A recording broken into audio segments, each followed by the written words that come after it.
today because my mom and my grandma are here. And they've been through a lot with me. And when we think about the American story, I just want to tell you all that I am a young black woman who grew up in the Mon Valley, and I was raised by those two women. A single black mother and a grandma who stepped in the gap to make sure that I had everything I need. I grew up in our public school system. In my summers, I spent my time in our public libraries. And when we needed to get around, we used public transportation. We relied on our community standing in the gap for each and every one of us. And that's why we, as a family, are proud to stand in the gap for others when we get to. But there are people now who will look at my story and not see the American story, but see opposition.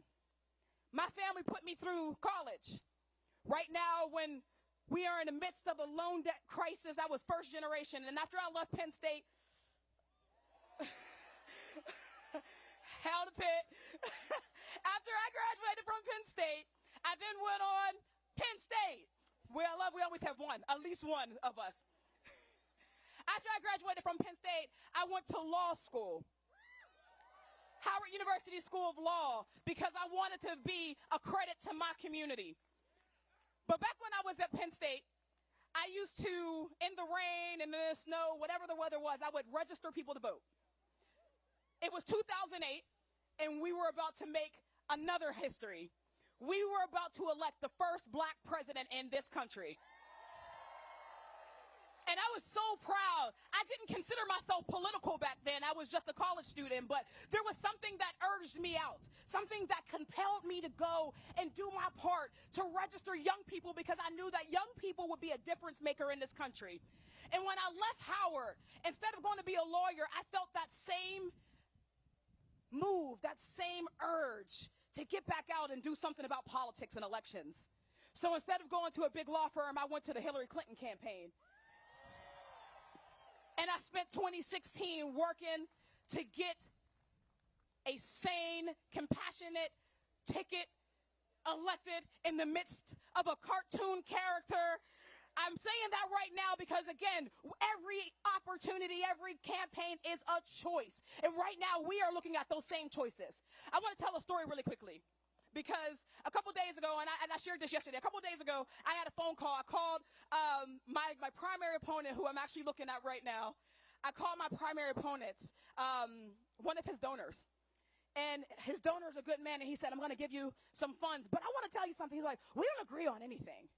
He's like, but saving democracy. And I was like, you know what? Someone's going to give you some funds when you need some. And usually you just nod your head and you are politely like, okay. But this time I was like, you know what? I'm going to push back on that, because that's a dangerous rhetoric today. If we are Democrats and you say that we don't have anything in common, I can't believe that. Because if you are somebody who believes that in the wealthiest country on earth, that irrespective of your zip code, your student, your child deserves to have a quality education, then we agree. If you are somebody who believes that every student deserves access to these amazing institutions that we stand in the shadow to, then we agree. If you're somebody here in Pittsburgh, this great union town, who believes that every single worker has a right to a union without being union busted, has a right to a living wage and workers' protections and paid family and sick leave, then we agree. If you're somebody who believes that every one of our neighbors deserves housing, that they all deserve affordable housing in the communities that they call home, then we agree on stuff. If you're somebody who would look at our mass shooting and our gun violence epidemic and say that we should be ashamed of ourselves as a nation to not take steps that we know would fix this situation, then we agree. Or maybe you're somebody who believes that no matter your racial background or your cultural background or your religious background or your sexual orientation, that you should have the same opportunities as everybody else in this country. If you believe that, then we agree. Maybe you believe that we should build bridges and not walls, then we agree. Maybe you believe that women and birthing folks should be able to make their own medical decisions without having our local elected officials in the hospital room with us. We agree. There are so many more things that connect us and to divide us. And right now, our challenge in these next 3 days and beyond is going to be to push back on people who would drive wedges between us, who would drive wedges between urban communities and suburban communities and tell them that they're different, who would drive wedges between progressives and moderates and tell them that we're more different, who would drive wedges between black and white folks, between Christian and Jewish folks, who would drive wedges between poor and working class folks and middle class folks, who would drive wedges between folks who went to trade school or folks who went to Pitt, who would drive wedges between folks who are just trying to get by in this country but believes that everybody deserves equal opportunities and rights in this country. Those people, let me say something. Those people don't deserve your attention, but they have a lot of money. So I want you to be thoughtful in these next few days because this is the charge, right? So as we see the ads and we see people talk about who's the party of public safety, remember who is the party that would give you guns but not give your child a book?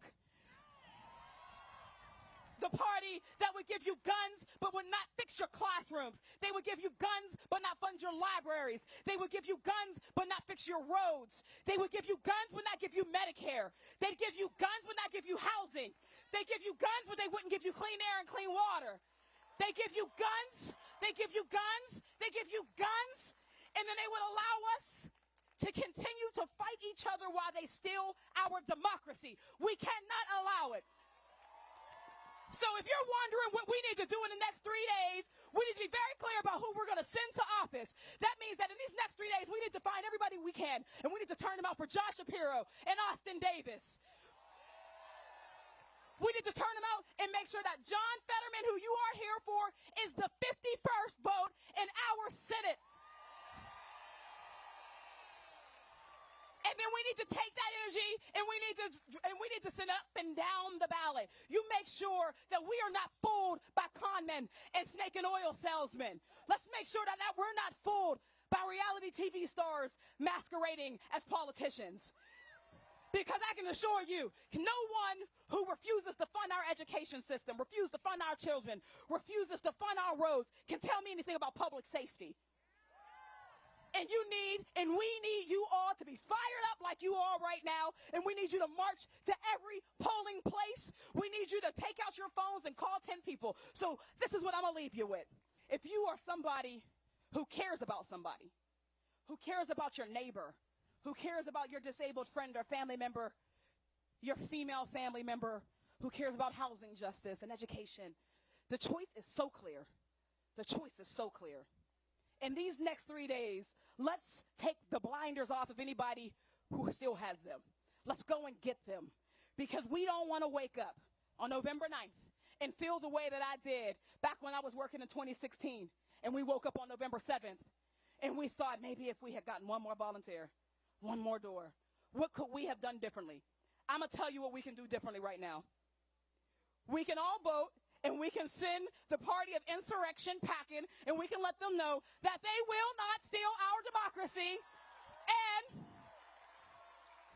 in 3 days, we can make multiple types of history. We can send me to be the first black woman ever elected from Pennsylvania to Congress. We can send my brother and colleague Austin Davis to be the first black lieutenant governor. And we can welcome and show a mighty Yinzer welcome to the first black president when he comes up here to get us fired up about our 51st senator. So thank you all so much. See you at the polls. I'm an army of one. I'm an army of one. March, march to my own drum. March, march to my own drum. Hey, I'm an army of one. I'm an army of one. Riders back in here 'cause you don't like Mondays. Underpaid teacher, police in the hallways. Print yourself a weapon and take it to the gun range. Cut the shit, you ain't going to the gun range. Standing with them. Please welcome DNC Chair Jamie Harrison.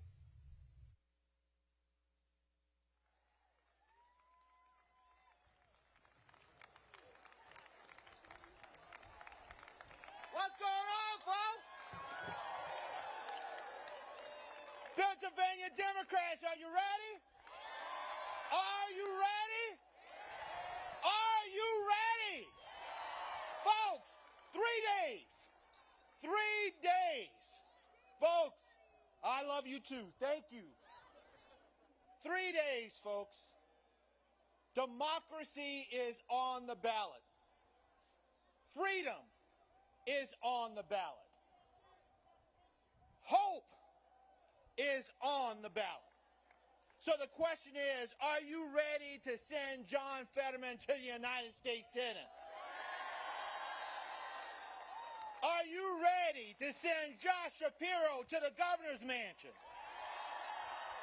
Folks, I am so proud. I almost feel like I brought South Carolina weather here to Pennsylvania. But I am so proud to be here with John, to be here with President Barack Obama, and so many other Democrats. You know, this election, we have a choice. Democrats, we want to deliver hope. We want to continue to build on the progress that we've made and to keep moving this nation forward.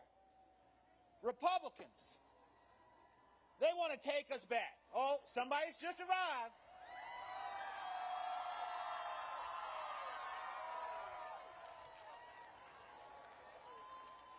I tell you, that ain't a bad living to have, y'all. But, you know, Democrats, we want to solve the problems that keep folks up at night. And we've got a track record of getting real results. And we have delivered on our promises. But the Republicans, folks, they have an extreme agenda. They want to ban abortion nationwide. They want to, as Senator Lee just said, they want to rip Social Security and Medicare from its roots.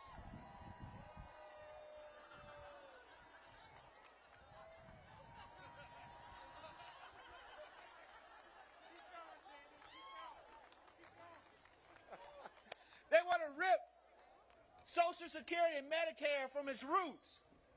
They voted against lowering costs like prescription drugs and gas.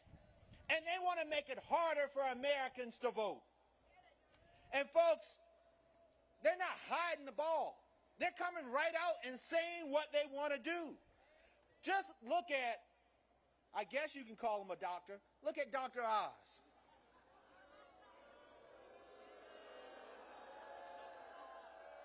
As we say in the South, bless his heart, he thinks extreme local political leaders like Doug Mastriano should be in charge of women's health care decisions. Who wants Doug Mastriano in the doctor's room with him?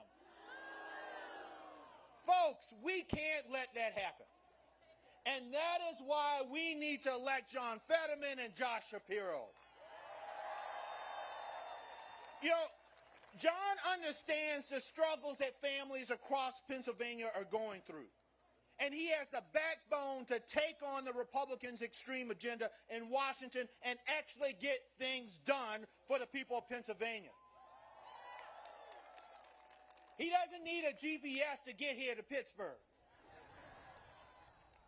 He knows that when you get knocked down, you get back up.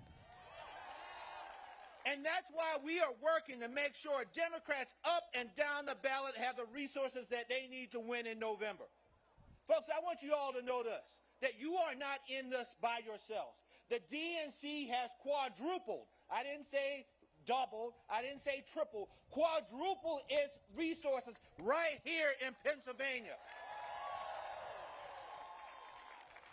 And that means we're investing in coalition building, organizing, voter protection staff, because we know the hanky-panky stuff that Republicans will do on Election Day. They're already trying to keep many of our young people from voting, many of our communities of color from voting. But I want them to know right now, we are not going back. And if you want to fight, you're going to get one. Because we will take you to court, we'll do whatever it is to make sure that every voter, regardless of your background, but every voter gets to have their voice and have it be heard. Folks, 3 days. 3 days. And I'm going to close with this. Fear and division are the superpowers of the Republican Party. Hope and unity are the superpowers of the Democratic Party. And we know that President Obama and John Fetterman and Josh Shapiro, they know a little thing or two about hope. But I'm going to close and tell you my story of hope. Why hope is so important. Why hope underlines who we are and why we do this work. You know, I used to work for Jim Clyburn in the House of Representatives. Mr. Clyburn's a great man. I used to run the whip operation for him and Nancy Pelosi. So there was one night I was in my office late at night. My office was on the 3rd floor of the U.S. Capitol. I could look out my window and see straight out to the mall. As I tell folks, I will never have better real estate in my life. So one night I'm in my office late at night, and it's so late that the custodial staff starts to clean up. And there's this African-American woman, middle-aged, and she's wiping things down and she's vacuuming. And then I feel like somebody's looking at me, and I see her right there in the doorway. And I say to her, "Ma'am, come on in." I said, "You're my boss. I'll go work in the hallway." And she just smiled at me, and she said, "You know, son, I come and clean your office every night." She said, "You have a nice office." And I said, "Thank you, ma'am." She said, "Now, are you from South Carolina?" I said, "Yes, ma'am, I am." She said, "I love looking at these pictures on your wall. Is this pictures of your family?" I said, "Yes, ma'am, they are." She said, "Is this your mom in the picture?" I said, "Yes, that's my mom." She then said, "Is your mom's name Patricia?" I said, "Yes, ma'am, my mom's name is Patricia." "Patricia Harrison?" "Yes, Patricia Harrison's my mom." And she stopped in the middle of the room, and she started shaking, and she put her hand up to her mouth, and she said, "Oh my God, I know your mother. I went to high school with your mom. I remember when your mom became pregnant with you and had to stop school in order to have you." And tears started rolling down her face. And she came over and she hugged me and she said, "I would have never thought that Patricia Harrison's son would be right here. You give me hope." My friends, hope is a powerful thing. For 4 years, we had a president in the White House who all he did was preach bigotry and hatred and division. And people in those 4 years started to give up on hope. But in November of 2020, 80 million of us stood up and said, guess what? We are going to double down on hope.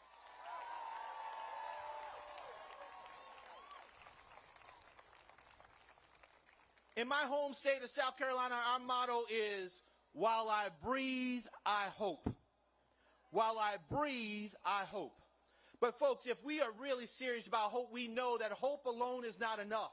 In order to make hope real, you got to put some elbow grease into it. You got to put some work behind it. So that means in these next 3 days, I need you to knock on some doors. I need you to pick up the phone. I need you to send some text messages. That friend who says, "I don't know about going to vote," you need to drag his butt to the polls. That auntie, that uncle said, "I got to get my hair done." You need to say, "Well, guess what? Go vote first. Go get your hair done later." I need you to put in the work, folks, because in order to make that hope real, we got to do the work. So for the next 3 days, this motto is not going to be, "While I breathe, I hope." It will be, "While I breathe, I vote." Because that is how we bring hope to Pittsburgh. That is how we bring hope to Philly. That is how we have hope all over this country. And you got two hope warriors in Josh Shapiro and John Fetterman. Folks, you know what to do. Let's turn out the vote and let's prove the naysayers wrong. You can do it. The eyes of the world are on you. The hope of this country is in your hands. Pittsburgh, let's do this thing. Go and vote. Thank you all.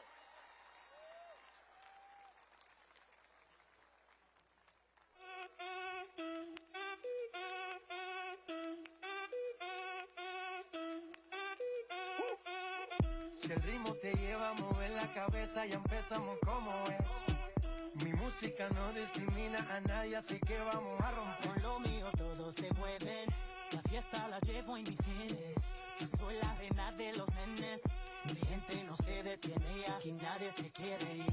Si el ritmo está en tu cabeza, ahora suéltate y mueve los pies. Me encanta cuando el bajo suena, empezamos a subir de nivel. Y toda mi gente se mueve. La fiesta la llevo en mis genes, yo soy la reina de los nenes. Mi música los tiene fuerte bailando y se baila así.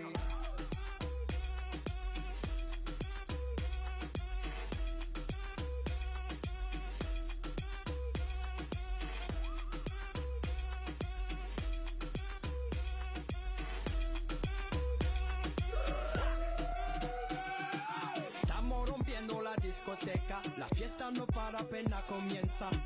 C'est comme ça, ma chérie, la la la la la. Francia, Colombia, Houston, freeze. J Balvin, Willy William, Beyoncé, freeze. Los DJ no mienten, le gusta a mi gente y eso se fue muy bien.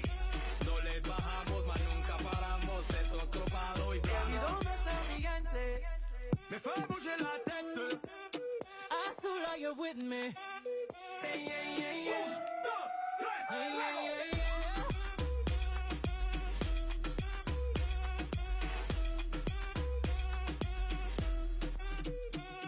Say my body stay wetter than the ocean. And they say that Creole in my body's like a potion. I can be a beast or I can give you emotion.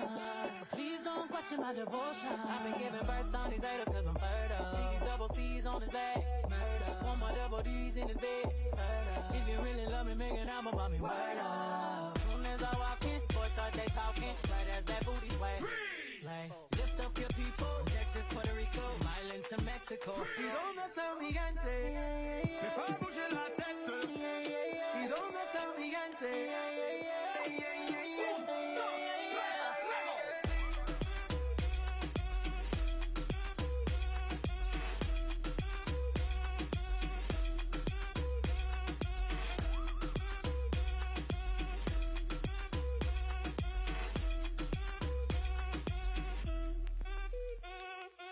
Esquina, esquina, y ahí nos vamos. El mundo es grande, pero lo tengo en mis manos. Estoy muy duro, sí, ok, ahí vamos. Y con el tiempo nos seguimos elevando. Que seguimos rompiendo aquí. Esta fiesta no tiene fin. Botellas para arriba, sí. No se detiene, aquí ¿Y nadie se dónde está mi quiere. gente? Me fue a bouger la tête. Azul, you're with me. Say yeah, yeah, yeah. Worldwide, Willie William, shake Falcon, man.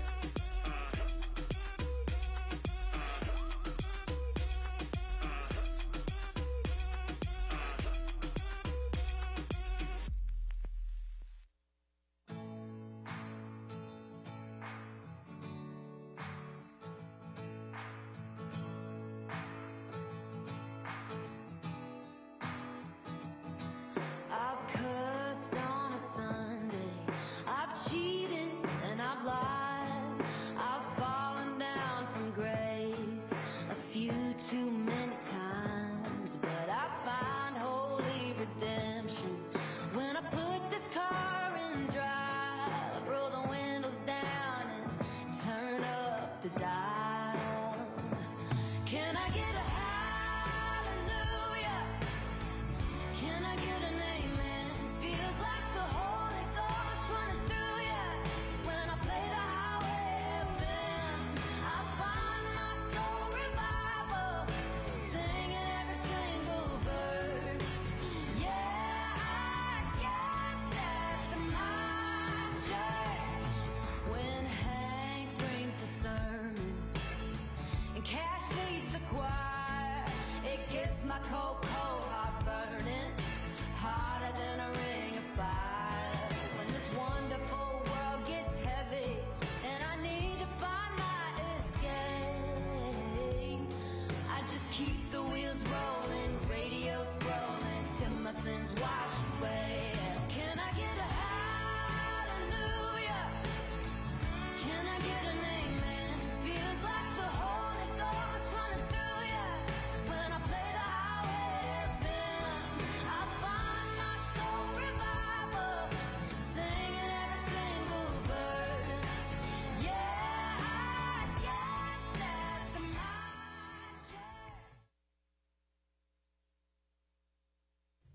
Please welcome Second Lady Giselle Fetterman. I messed up tonight. I lost another fight. I still myself, but I'll just start again. I keep falling down. I keep on hitting the ground. I always get enough. See what's next. Birds don't just fly. They fall down and get up. Nobody learns without Hi, Pittsburgh. After traveling across the Commonwealth, it feels really good to be home, even if it's just for 10 hours. Thank you all for coming out on this beautiful Saturday morning. Thank you to all our speakers, and of course, thank you to number 44, one of the greatest, former President Barack Obama, for making the trip today. My name is Giselle Barreto Fetterman, and I'm the Second Lady of Pennsylvania, or as I like to call it, the slop. I'm a former dreamer, I'm an activist, and I love living in Pennsylvania. 15 years ago, I sent a note to a mayor of a small town to learn about the work that he was doing. I was very inspired. I wanted to visit so I could learn and maybe help. And I immediately fell in love with Braddock as quickly as he fell in love with me. Obviously. That mayor, of course, was John Fetterman, my now husband, and that town was Braddock, my home for the last 15 years. Around the same time John and I met, he also met a senator from Illinois named Barack Obama. And when that senator ran for president in 2008, John became the first mayor in Western Pennsylvania to endorse his campaign. John saw how deeply President Obama cared about people and how hard he fought for them. Much like President Obama, John has dedicated his life to making the lives of people around him better. He cares deeply and he fights hard. My grandmother BB used to say that he had to be made so big so that his whole heart could fit. But in this election, we're up against a lot. John's politics of compassion and love and care is up against Dr. Oz's politics of hate, of division, and fear. There is so much on the line in this election. In 3 days, I can't believe, finally, 3 days. The future of our democracy is on the ballot. Healthcare for millions of Americans is on the ballot. Abortion rights are on the ballot. We have to fight back, we have to come together, and we have to vote. And this Tuesday, we will. We will reject Dr. Oz and the GOP's politics of hate and elect strong Democratic leaders who will fight for our rights, our democracy, and our future. It is now my distinct honor to introduce you to someone I know pretty well, my favorite person, your Lieutenant Governor, and the future Senator from the great Commonwealth of Pennsylvania, John Fetterman.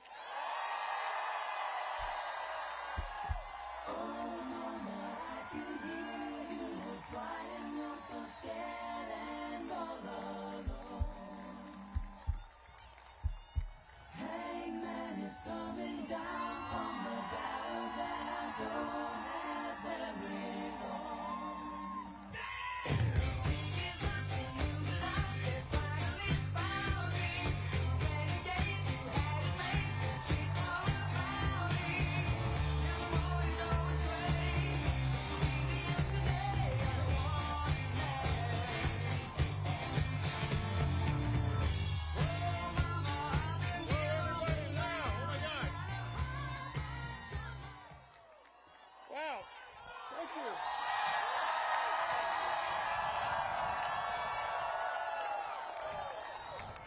This is unbelievable. Look at this. Thank you, Pittsburgh. Gosh. You know, there's a pro tip. Please, if you're going to give a speech after you've been recovering from a stroke, you really don't want to have to come before Barack Obama as the GOAT. So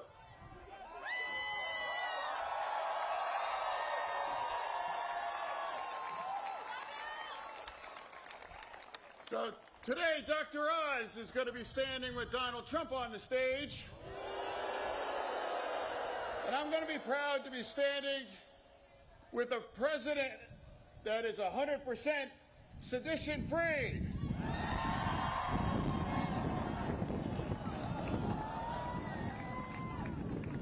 I'm running to serve Pennsylvania. He's running to use Pennsylvania. He spent $27 million to try to buy his seat. But Pennsylvania's seat is not for sale.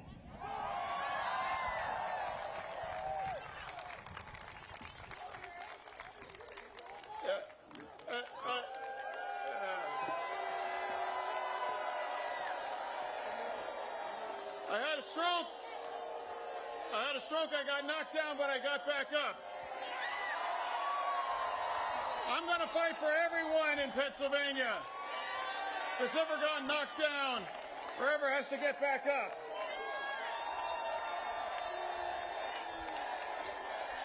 This is what recovery looks like.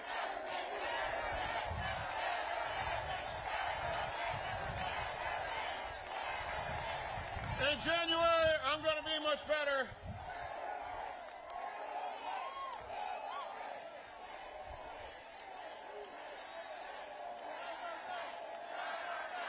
In D.C.,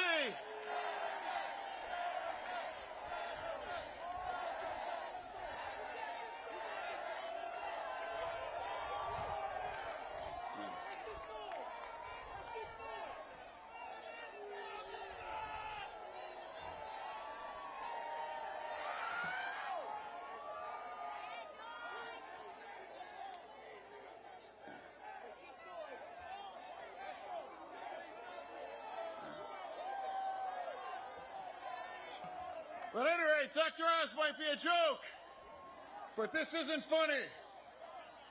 Abortion rights are on the ballot right now.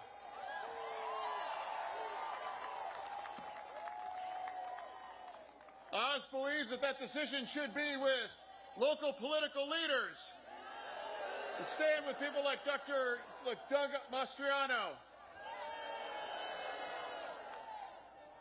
I will always stood with abortion rights and will always will.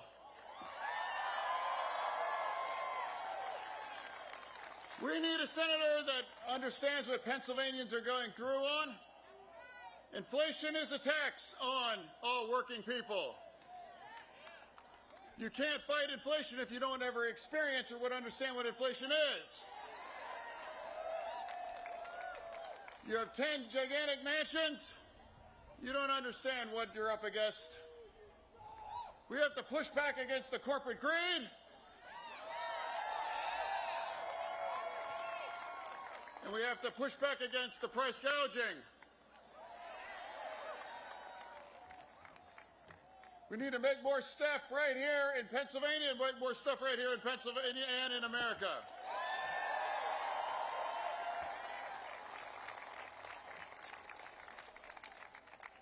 So here's my bargain to all of you. Send me to D.C.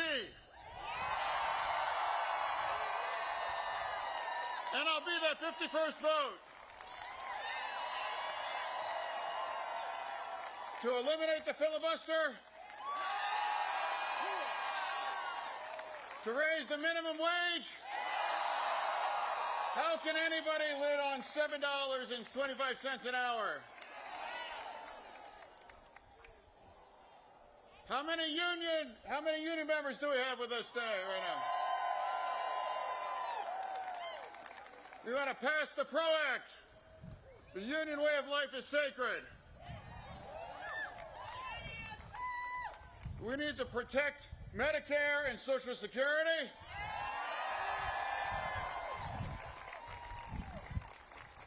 We have to expand health care.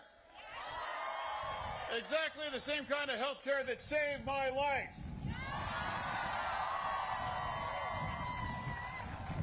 We need to protect marriage equality. And also, given a chance, we must codify Roe v. Wade. That choice belongs only between a woman and a choice with her doctor. This is one of the most important races in the country right now. They've spent $100 million to try to tear us down. And after all, $100 million, we're still standing. We have 3 days left. And we're going to need every last one of you to be out and help get the votes out. And please, my last favor of all of you is please send Dr. Oz back to New Jersey. And please send me to Washington, D.C. Thank you.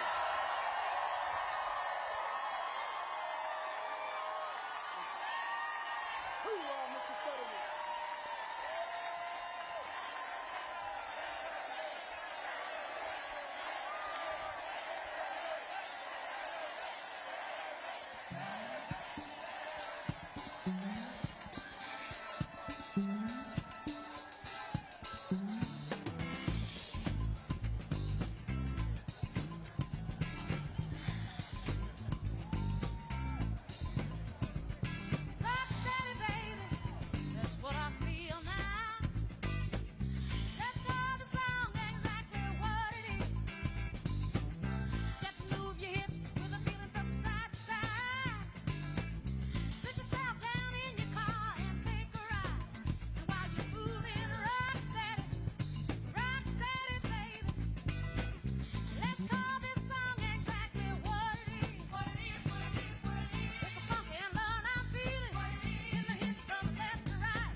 Hello, Pittsburgh!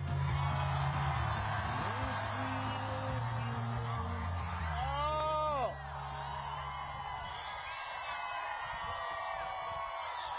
It's good to be back in Pennsylvania.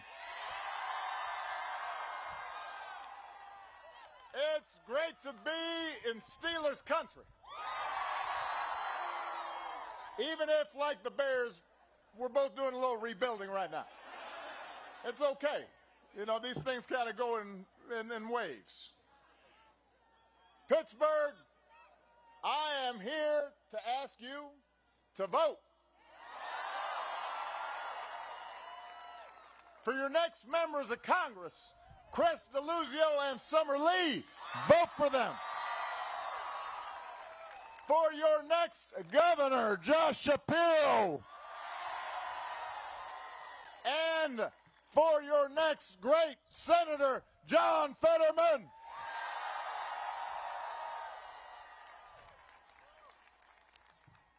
In case you don't know, you can vote at your polling place on November 8th from 7 a.m. to 8 p.m.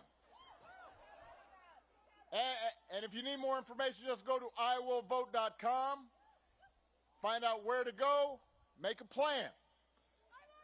I love you back, but you got to vote. If you have a ballot in your hand, get it to a drop box or your county clerk's office as soon as possible before 8 p.m. on Election Day. And then you need to get your friends and family to vote. Because we all have, you know, Cousin Pookie. We all have Uncle Joe. They're sitting on the couch.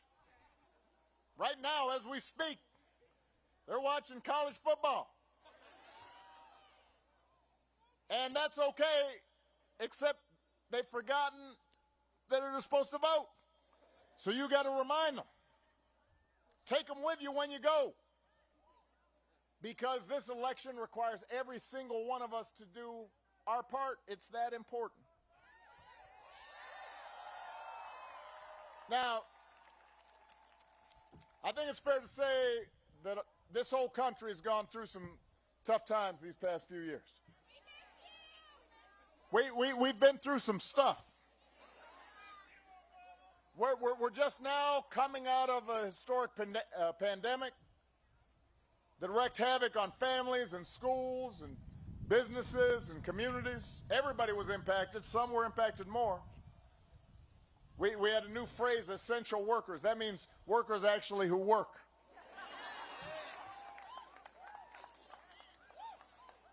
And then some folks lost people they loved. Probably some people in this crowd lost somebody they loved. And the pandemic also highlighted, and in some cases made worse, problems we've been struggling with for years.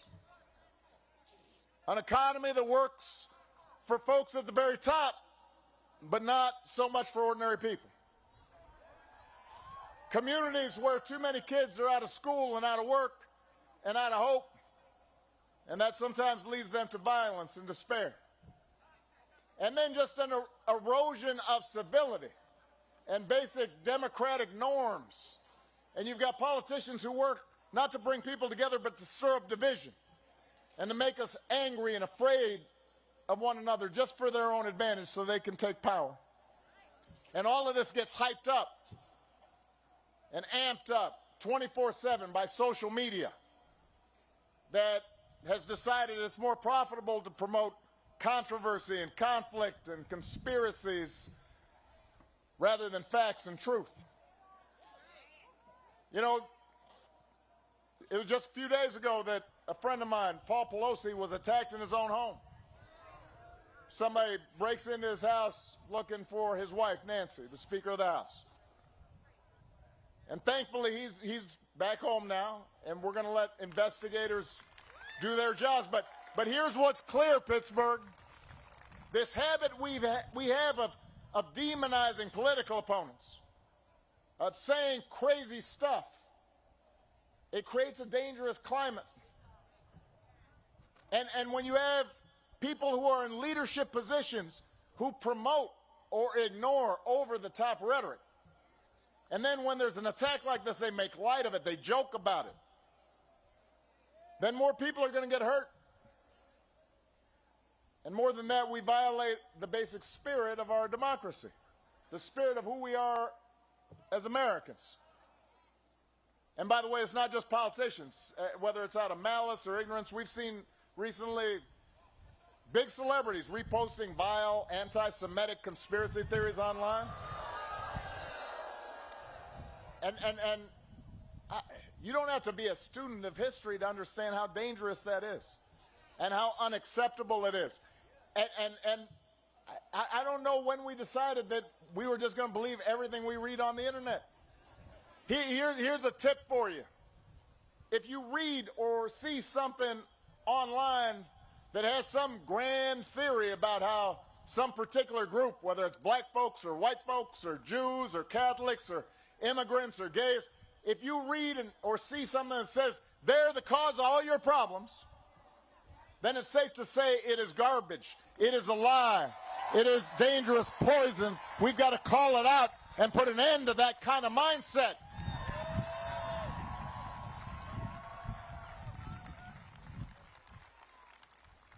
But unfortunately, it seems as if this kind of poison gets more and more attention. So I understand why people would feel anxious. I get why you might be worried about the course of our country. I get worried too. I understand why sometimes it may be tempting just to tune out, just to watch football or HGTV or the Great British Baking Show, whatever floats your boat. But I'm here to tell you, Pittsburgh, that tuning out's not an option. Sulking and moping, that's not an option. The only way to make this economy fair is if we, all of us, fight for it. The only way to save democracy is if we together fight for it. And it starts with electing people who know you, who see you, who care about you, who stood in your shoes. You did that 2 years ago when you sent Joe Biden to the White House. He's fighting for you every day. He's got your back, doing everything he can to put more money in your pockets, to make our streets safer, to bring more good-paying jobs here to Pennsylvania. Now you need to do it again.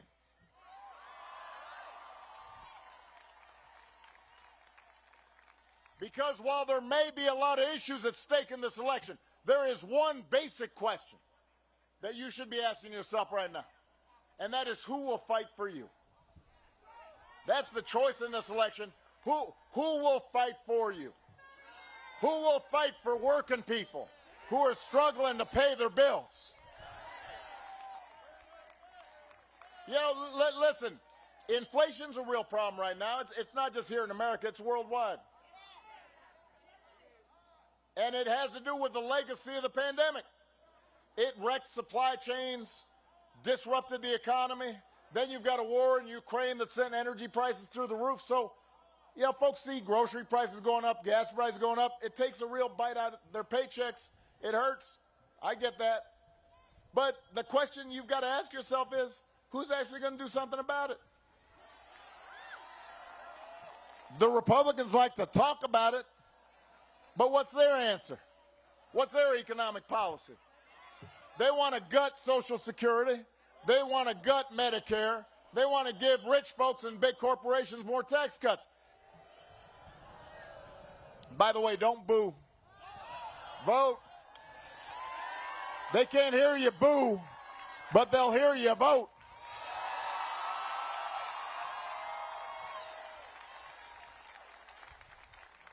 Now, it should come no surprise that Republicans want to cut taxes for the wealthy and big corporations, because that's their solution to everything.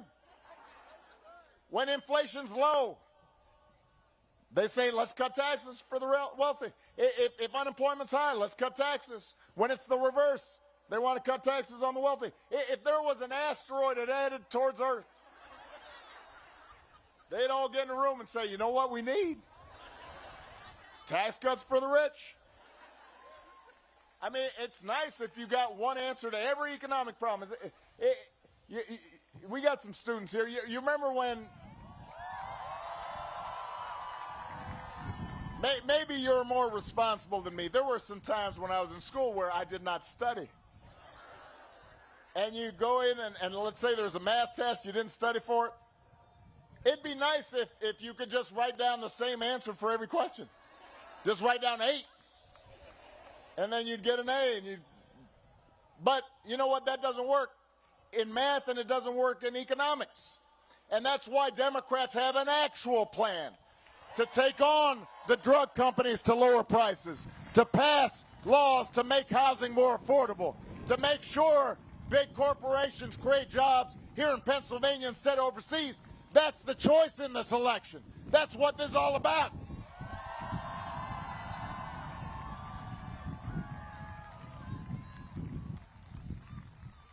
There's a lot of talk about crime right now. You know, violent crime has gone up. But, you know, it went up over the last 7 years, not just the last 2. They don't talk about the previous guy. It's gone up in conservative rural places, not just cities. But the question is, who will fight to keep you and your family safe? Is it Republican politicians who want to flood our streets with more guns?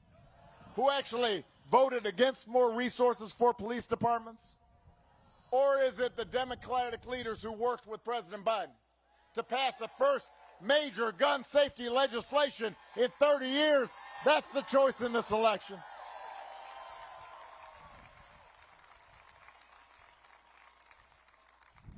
Who will fight for your freedoms? Is it Republican politicians and judicial appointees who think they should get to decide when you start a family and how many children you have or who you marry and who you love? Or is it Democratic leaders who believe that the freedom to make these most personal of decisions belong to you, to every American, and not politicians in Washington? That's the choice in this election.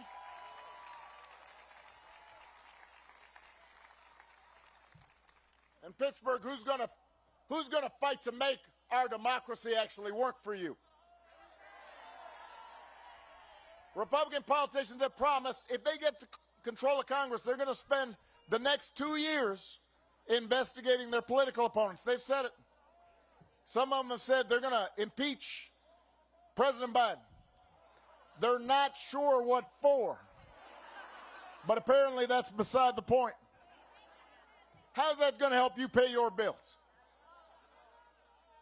Or do you think you maybe stand a better chance of getting help and things improving if you've got President Biden and Democratic leaders who've worked together and sometimes have gotten Republicans to pass an infrastructure bill that creates new jobs, who are making health care and prescription drugs cheaper, who've made unions stronger, who've made the single largest investment ever in the fight against climate change?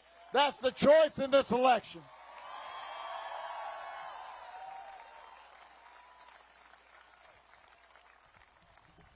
Pennsylvania, you've got a choice between politicians who seem willing to say anything and do anything to get power, and people who see you and know you and care about you and share in your values, who want to make your lives better and move this country forward and bring people together.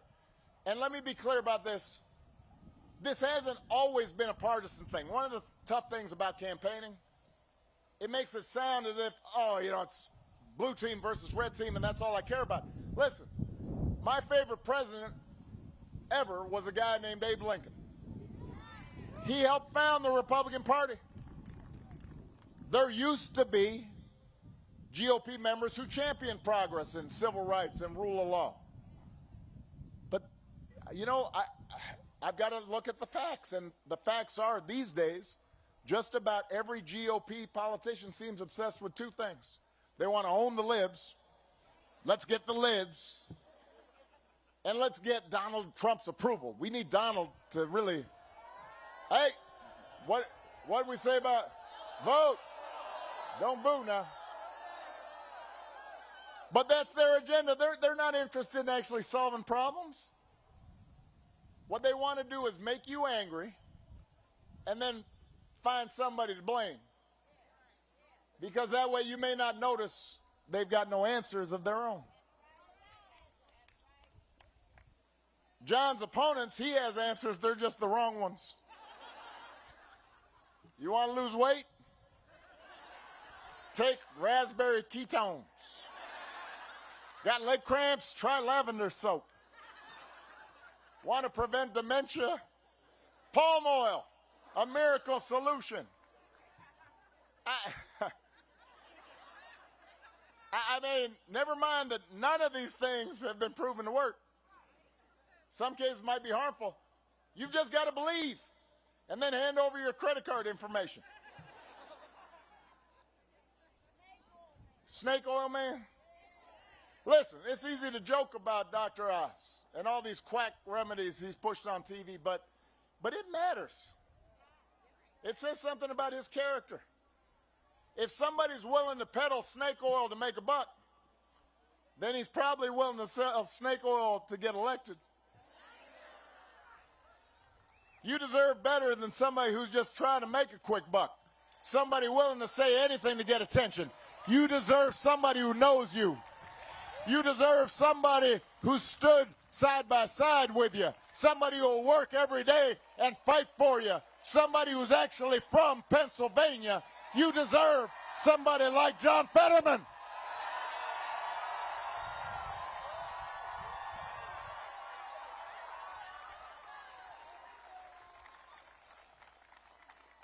John has been fighting for other people his whole life. Here's a guy who found his calling as a mentor for big brothers, big sisters. Somebody who joined AmeriCorps to teach GED classes for young parents.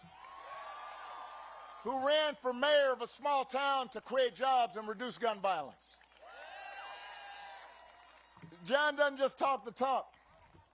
He's walked the walk alongside you. So you know then that he means what he says. John will help build an economy that works for everybody because, and you know that because he's worked for everybody. Not just folks who write big checks. Not just for special interests and those in power. He'll stand up for unions. He'll improve the criminal justice system. He'll lower the cost of prescription drugs. You think Dr. Oz is going to do all that? Right answer. And you also know that John is tough. And not just because he wears shorts in the middle of winter. Like a lot of Pennsylvanians, like a lot of working people, he knows what it's like to get knocked down. And then get back up. John's stroke did not change who he is. It didn't change what he cares about. It didn't change his values, his heart, his fight. It doesn't change who he will represent. When he gets to the United States Senate, he'll represent you, and that's what you deserve.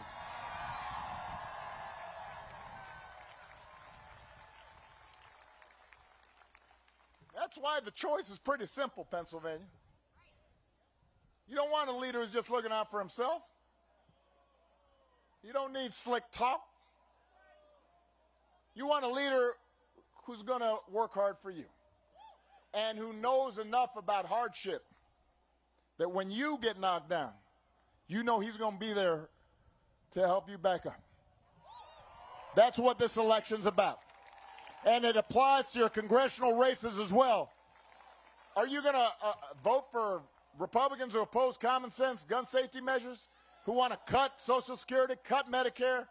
Or are you going to vote for folks like Chris DeLuzio, an Iraq war veteran, who's going to work to bring back manufacturing jobs to Pennsylvania? Or Summer Lee, who's got a history of standing up for working people? That's what you have to decide. And while you're at it, you're going to have to decide whether you want leaders who are going to stand up for women having the right to make their own health care decisions.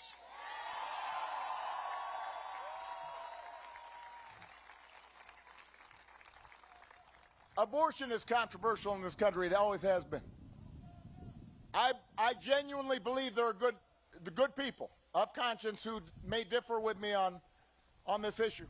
But I believe strongly, and I think you do too, that women everywhere should be able to control what happens with their own bodies. It shouldn't be controversial to say that the most personal of healthcare choices should be made by a woman and her doctor and not a bunch of mostly male politicians.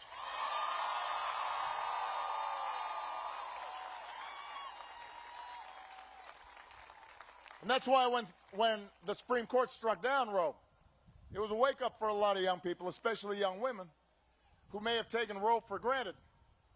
And it was a reminder that a politicized court, they can reinterpret what we thought were well-settled constitutional rights. We can go backwards.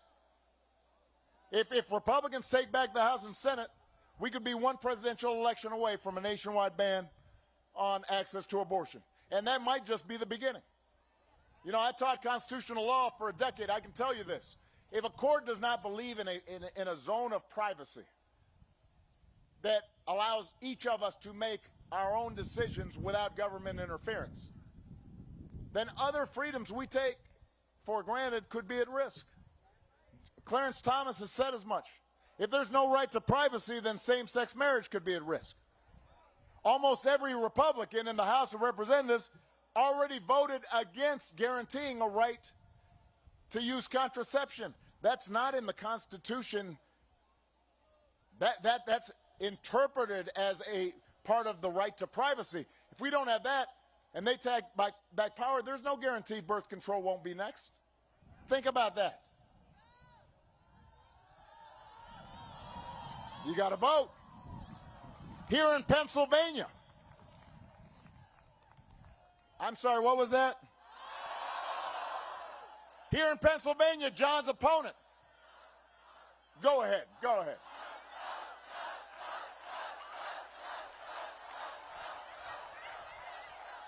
Here in Pennsylvania, John's opponent said the decision about whether to have an abortion should be made, I'm quoting here, by women, doctors, and local political leaders. Really? The mayor gets to decide what you do with your body? Which school board member? County sheriff? Who exactly are you talking about should tell you about when to start a family? John Fetterman believes women should be able to make their own health care decisions. And if you send him to Washington, he'll make sure women in Pennsylvania always have access to the care that they need.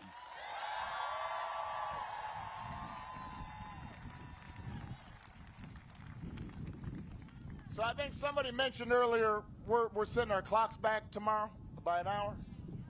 On Tuesday, let's make sure our country doesn't get set back 50 years. And let me just say, that's got to be worth 15 minutes of your time. We got some young people out here. Most of you have voted, maybe not all of you. Maybe some of your roommates or whatnot are still not sure whether it's worth the vote. If that's not worth 15 minutes,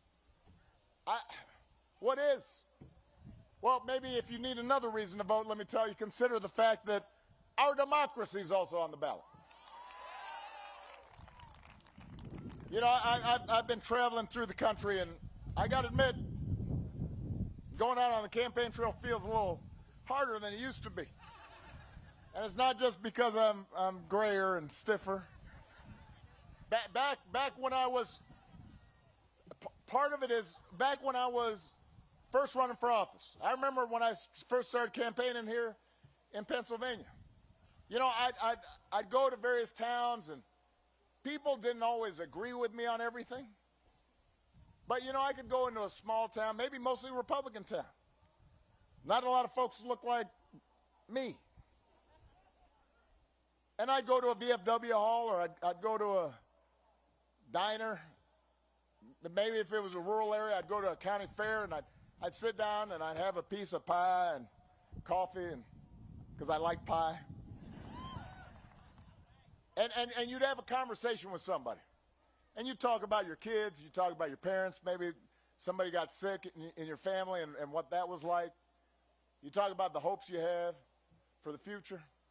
And you might not agree on everything, but at least you suddenly felt some connection. You saw, okay, even though we come from different places, we have a tie that binds.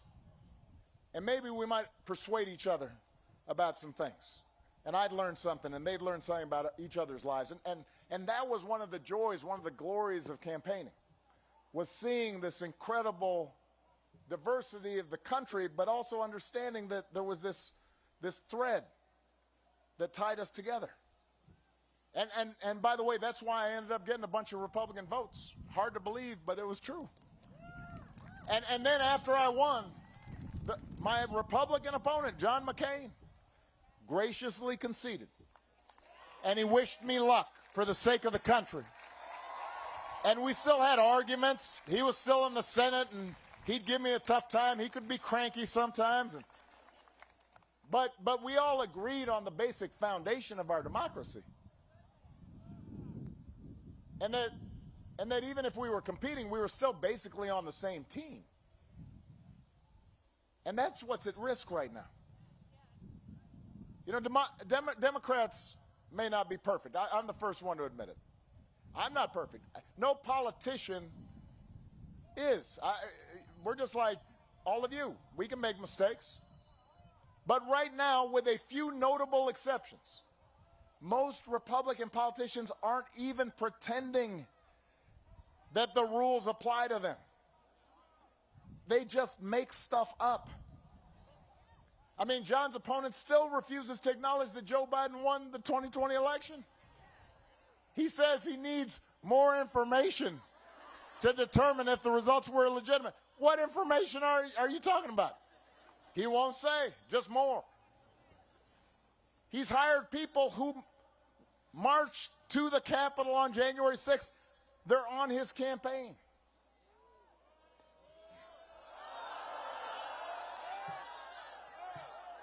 Donald Trump says he needs Dr. Oz in the Senate.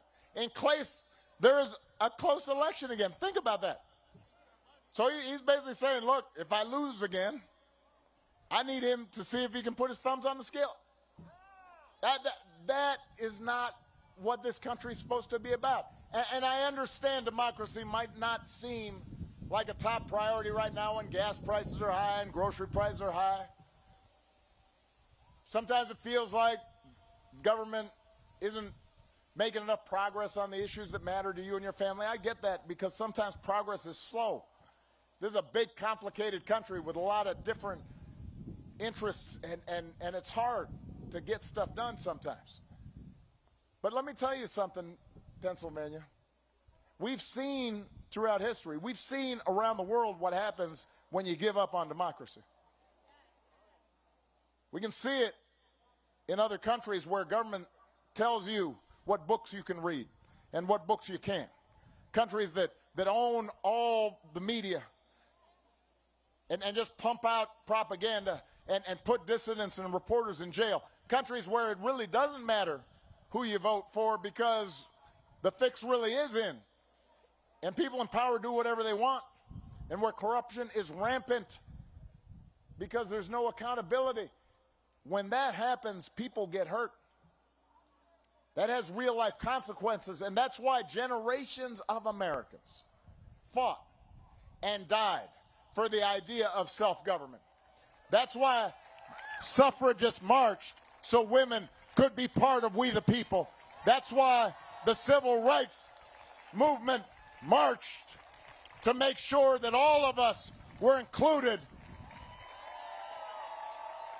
And that's why we set up rules to make our democracy work. And by the way, these aren't really that complicated, these rules. We teach them to our kids when they're in the sandbox. Be honest. Be fair. If you're in a group, everybody gets a say. Everybody gets a turn. If you don't get your way, don't throw a tantrum. Don't pick up your ball and go home.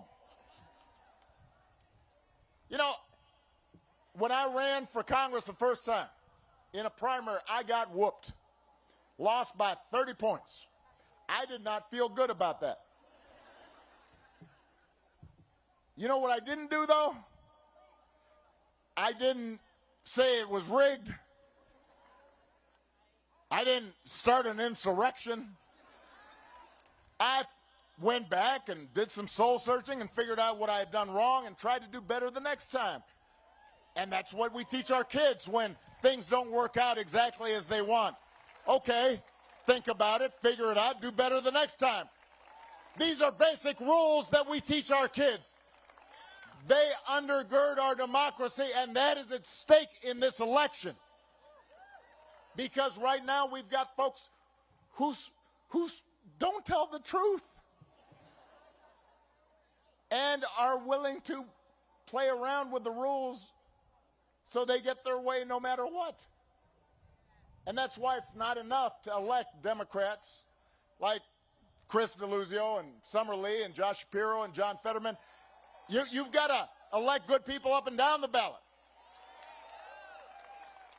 State legislatures, local seats, You've got to elect people who believe every vote should count, full stop. And that's not a radical idea.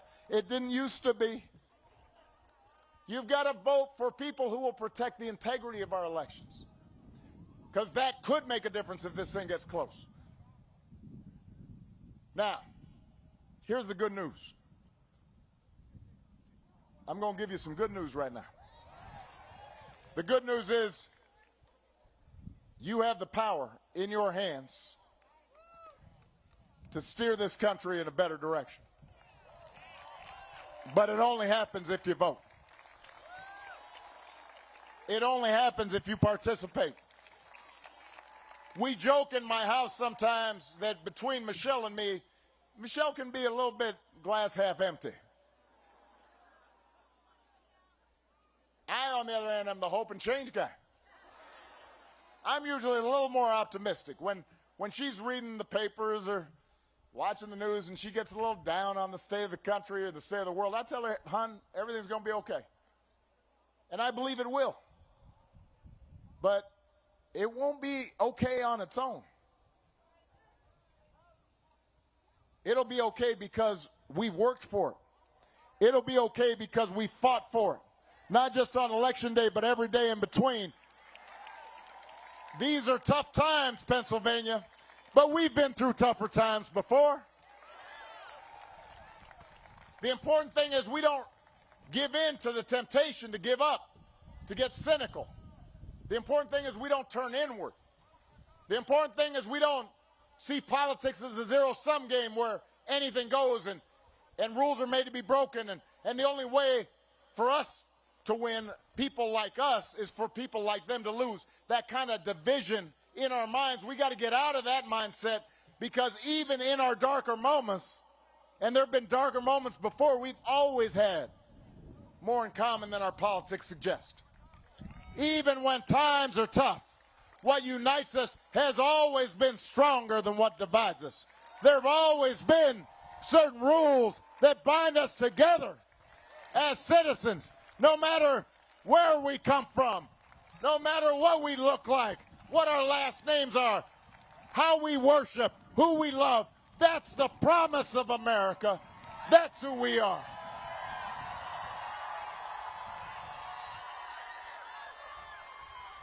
We may not fix all our problems overnight, but we can make things better.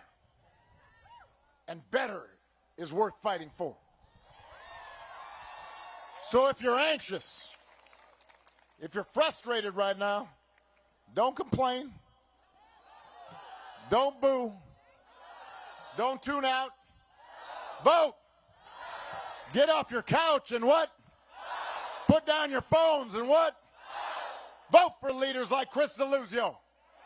Vote for folks like Summer Lee. Vote for Josh Shapiro. Vote for John Fetterman. Vote for leaders who are going to fight for that big, inclusive, hopeful, forward-looking America that we believe in. Vote for a country that is more fair and more equal and more just and more free. It is in your hands. Let's get to work. I love you, Pittsburgh. Thank you, Pennsylvania. Come on. When I wake up in the morning, love, and the sunlight hurts my eye, and something without warning, love,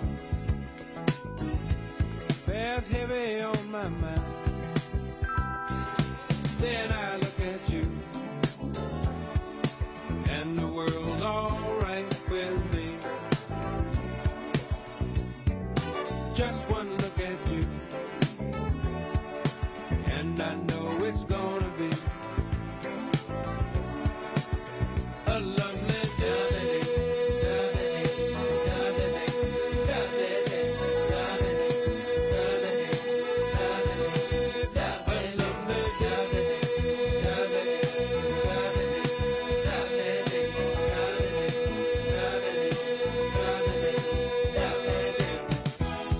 When the day that lies ahead of me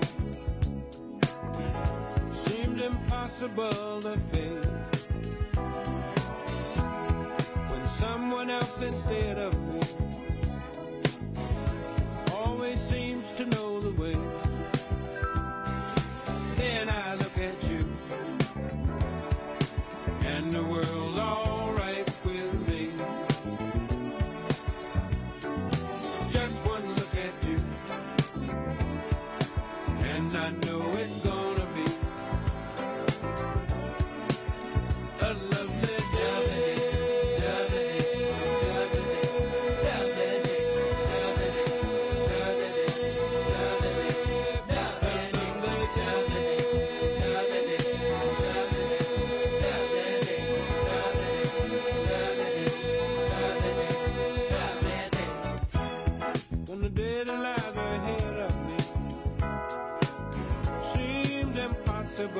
fate. And when someone else instead of